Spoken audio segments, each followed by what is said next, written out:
नमस्ते बच्चों, हिंदी पाठशाला में आपका स्वागत है। मेरा नाम डॉक्टर संगीता शर्मा है और आज मैं आपके लिए व्याकरण की दृष्टि से बहुत ही महत्वपूर्ण विषय को लेकर आई हूँ बच्चों, जिसका शीर्षक है क्रिया। बच्चों, इस वीडियो के माध्यम से आप जानेंगे कि क्रिया किसे कहते हैं, धातु किसे कहते हैं और कर्म के आधार पर क्रिया के कितने भेद होते हैं। तो आइए जानते हैं और समझते हैं क्रिया। अब जानते हैं क्रिया किसे कहते हैं और क्रिया का शाब्दिक अर्थ क्या होता है बच्चों। तो बच्चों, क्रिया का शाब्दिक अर्थ है कार्य करने की विधि यानी तरीका।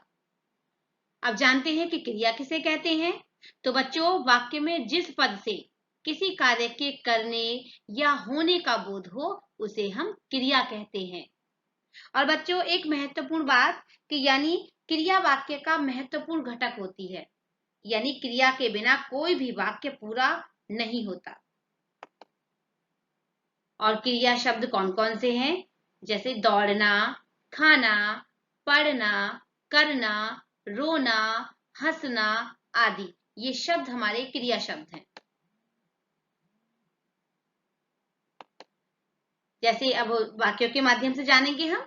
जैसे लड़की लिख रही है, तो यहाँ पर लिख रही है ये क्रिया शब्द है, ये क्रिया है। लड़की खेल रही है, ये भी हमारा क्रिया शब्द है, खेल रही है। तीसरा उदाहरण है हमारा गाय चर रही है, तो यहाँ चर रही है, ये चरना भी बच्चों ये क्या है, हमारा क्रिया शब्द है, ये क्रिया है। और आखिरी उदाहरण है हमारा कुत्ता दूध पी रहा है, तो यहाँ पर पी रहा है ये भी हमारी क्रिया है। तो लिख रही है, खेल रही है, चल रही है, पी रहा है, ये शब्द हमारे क्रिया शब्द हैं बच्चों।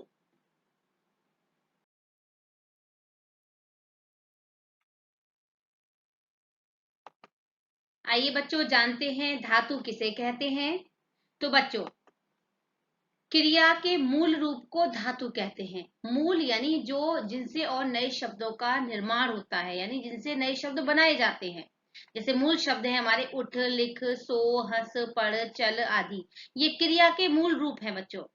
तो इन्हें हम क्या कहेंगे, इन्हें हम धातु कहते हैं। यानी जिन मूल अक्षरों से क्रियाएं बनती हैं उन्हें हम धातु कहते हैं। क्रिया का सामान्य रूप। तो बच्चों, क्रिया का सामान्य रूप है जैसे उठना, उठना, उठ में हमने ना प्रत्यय जोड़ दिया तो ये बन गया हमारा उठना। तो प्रत्यय की वीडियो आप मेरी एक बार जरूर देखिएगा कि प्रत्यय किसे कहते हैं। तो यहाँ पर मैं थोड़ा सा बताना चाहूंगी कि जो शब्दांश किसी शब्द के अंत में लगकर नए शब्द बनाते हैं बच्चों, उन्हें हम प्रत्यय कहते हैं। जैसे उठ हमारा जो शब्द है, उठ में हमने ना प्रत्यय जोड़ा तो बन गया हमारा उठना। लिख में हमने ना प्रत्यय जोड़ा, बन गया हमारा लिखना। ऐसे ही और बाकी शब्दों में सोना, हंसना, पढ़ना, चलना आदि। तो बच्चों, आपने जाना कि धातु किसे कहते हैं।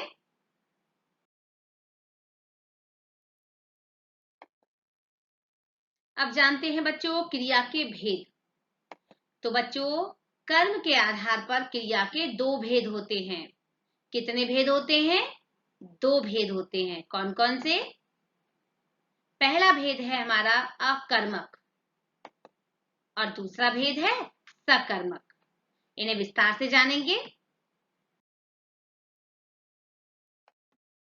आइए बच्चों जानते हैं क्रिया के पहले भेद के बारे में, यानी कर्म के आधार पर क्रिया के पहले भेद के बारे में, जो है अकर्मक क्रिया। तो बच्चों, अकर्मक क्रिया किसे कहते हैं। जैसा कि नाम से ही पता चल रहा है, अ माने नहीं, कर्म यानी जिसमें कर्म न हो। तो बच्चों, इसकी परिभाषा क्या कहती है हमसे। तो वाक्य में जिस क्रिया को कर्म की आवश्यकता नहीं होती उसे हम अकर्मक क्रिया कहते हैं। जैसे आना, जाना, हंसना, रोना, सोना, दौड़ना, बैठना आदि। वाक्य के माध्यम से जानते हैं बच्चों। जैसे चिड़िया उड़ रही है, तो बच्चों कौन उड़ रही है, चिड़िया। तो यानी क्रिया का प्रभाव किस पर पड़ रहा है, चिड़िया पर पड़ रहा है। अर्थात बच्चों इसमें कर्म नहीं है। दूसरा उदाहरण है हमारा बच्चा रो रहा है। अब रोने का प्रभाव किस पर पड़ रहा है? बच्चे पर। तो इसमें भी कर्म हमारा नहीं है, बच्चा हमारा कर्ता है और क्रिया का प्रभाव किस पर पड़ रहा है? कर्ता पर यानी बच्चे पर। तो ये क्या है हमारी अकर्मक क्रिया। तीसरा उदाहरण है गधा बैठा है। कौन बैठा है? गधा। तो क्रिया का प्रभाव किस पर पड़ा? गधे पर। तो यानी ये भी हमारी अकर्मक क्रिया है। ऐसे ही हमारा चौथा उदाहरण है लड़की सो रही है। कौन सो रही है? लड़की। तो यहाँ पर ये हमारा अकर्मक का उदाहरण है बच्चों। सूरज चमक रहा है। कौन चमक रहा है? सूरज। तो क्रिया का प्रभाव किस पर पड़ रहा है? सूरज पर। अब हमारा छठा उदाहरण है मोहन रात में देर से सोता है। तो कौन रात में देर से सोता है? मोहन। तो सोने का प्रभाव किस पर पड़ रहा है? यानी क्रिया का प्रभाव किस पर पड़ रहा है? मोहन पर। इसलिए ये हमारा अकर्मक क्रिया का उदाहरण है। और सबसे लास्ट है बच्चों पक्षी आकाश में उड़ते हैं। तो पक्षी क्या है? पक्षी करता है। आकाश में ये हमारा अधिकरण कारक है और उड़ते हैं ये हमारा क्रिया है। तो उड़ते हैं,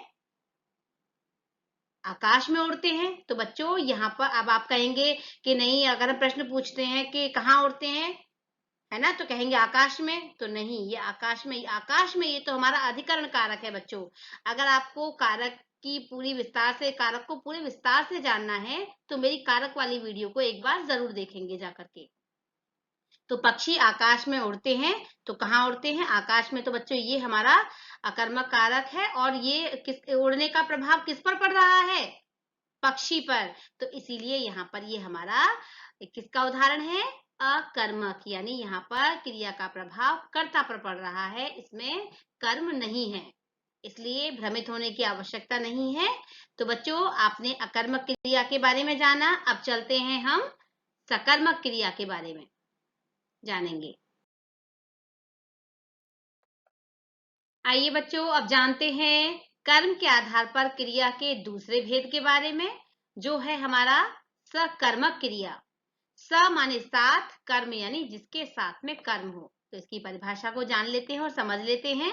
तो बच्चों वाक्य में जिस क्रियाओं को कर्म की आवश्यकता होती है, यानी सकर्म यानी जिसके साथ कर्म होता है या कर्म की आवश्यकता होती है बच्चों, उसे हम सकर्मक क्रिया कहते हैं। जैसे लिखना, पढ़ना, दिखाना, सपना, कहना, बेचना, बनाना आदि। अब वाक्यों के माध्यम से जानते हैं। तो पहला उदाहरण है हमारा मोना पुस्तक पढ़ रही है। तो क्या पढ़ रही है? क्रिया का प्रभाव किस पर पड़ रहा है? पुस्तक पर। तो ये क्या है बच्चों? हमारी सकर्मक क्रिया। तो यानी मोना हमारा कर्ता, पुस्तक हमारा कर्म और पढ़ रही है हमारी क्रिया है। तो क्रिया का प्रभाव किस पर पड़ रहा है? कर्म पर। तो कर्म हमारा क्या है? पुस्तक। दूसरा उदाहरण है वह निबंध लिख रहा है। तो यानी क्या लिख रहा है? निबंध। तो ये कौन सी क्रिया है? हमारी सकर्मक क्रिया। नंबर 3 लड़की खाना खाती है। क्या खाती है? खाना। कोयल गाना गाती है। और ऐसे ही हमारा गाती है, क्या गाती है? गाना। नानी ने कहानी सुनाई। रीना रोटी खाती है। तो बच्चों इन वाक्यों के माध्यम से आपने जाना कि हमारी सकर्मक क्रियाएं कौन कौन सी होती हैं और हम किस तरह से इनकी पहचान कर सकते हैं बच्चों। तो बच्चों क्रियापद के साथ क्या, किस या किसको लगाकर प्रश्न करने पर यदि वाक्य में उत्तर मिलता है, यानी हमें उत्तर मिल जाता है, तो वह क्रिया सकर्मक होती है। और यदि वाक्य में उन प्रश्नों का उत्तर नहीं मिलता तो क्रिया क्या होती है? तो क्रिया अकर्मक होती है बच्चों। तो बच्चों मुझे पूरा विश्वास है कि आपको अकर्मक और सकर्मक क्रियाएं समझ में आ गई होंगी। मेरी वीडियो को अंत तक देखने के लिए आपका बहुत बहुत धन्यवाद।